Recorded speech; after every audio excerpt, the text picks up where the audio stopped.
To stand here today as a 22-year-old woman is such an honor, and what a privilege it is. Something one should never take for granted and forever cherish, as I am doing so. Because today, unlike Karabo Mokoena, who is also 22 years old, I am still alive, standing here and experiencing this.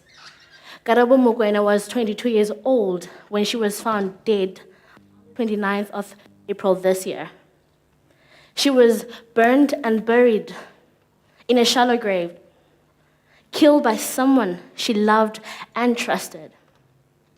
And unlike Hannah Coleniuson, I am still alive, planning to attend my classes and looking forward to plan my graduation day. Hannah was also killed this year.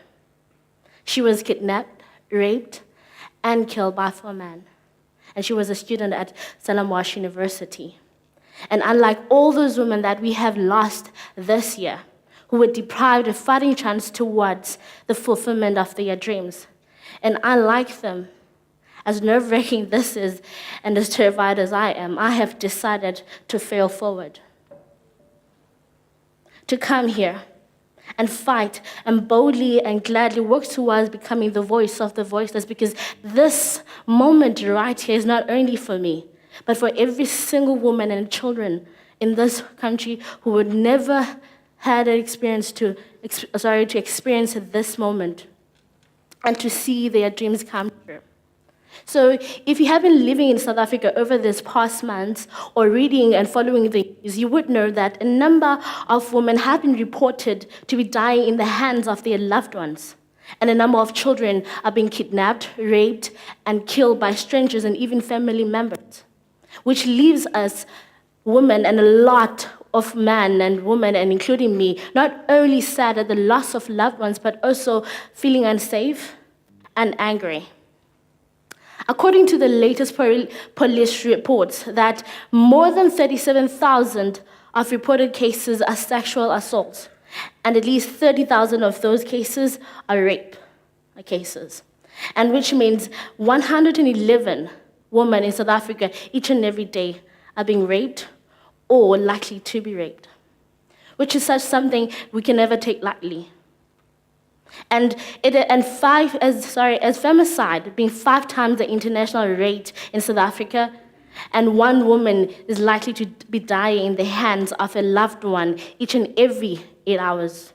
It is not surprising, should not be surprising, that this issue resonated with a lot of women, which led to men being named trash. The phrase, men are trash, is a reaction to the violence that South African women experience on some day on an everyday level.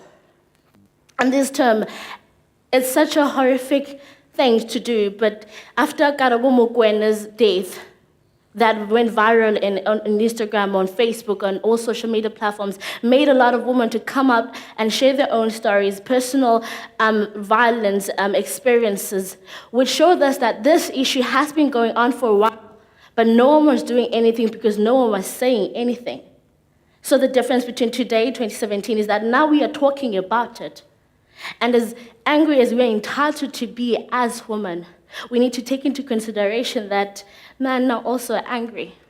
They're angry at that man that molested them when they were a kid, took the manhood out of them. They're angry for the parents that were never there as kids.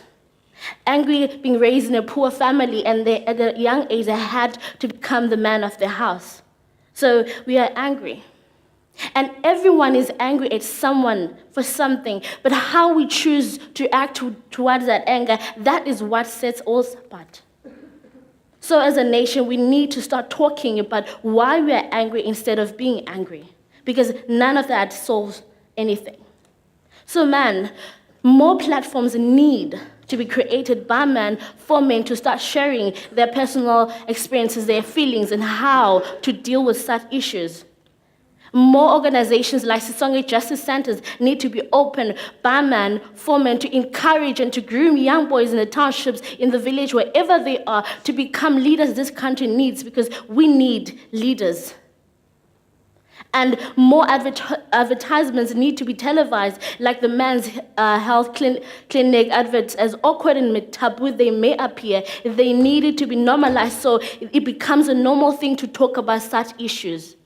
And to us women, we don't stop creating these networking platforms. We carry on, inviting each other to share these experiences, because when we support each other, when we encourage each other to go ahead, as angry as we are, as unsafe this country feels at the moment, we go ahead each and every day, glad and boldly work towards becoming the next big things in this life. And we don't stop there. And every time you share the good, you inspire someone to go ahead and be good. And every time you share how you overcame the bad, you are unconsciously giving someone else permission to do so. You're inspiring them to go out there, become whatever they want to be, despite the wars that we are currently going through, because everyone is in a battlefield of something. So today, let us go there.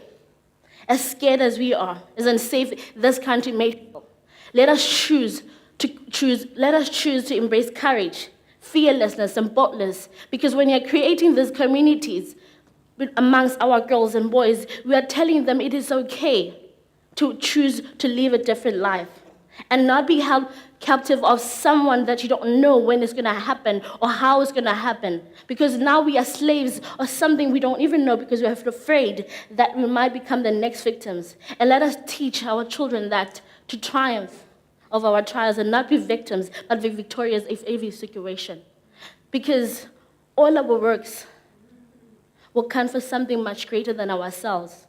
And until then, we do not stop. And even then, we do not stop, because this country belongs to all of us, and we should live happily and bold and courageous and fearless like everyone does. So thank you.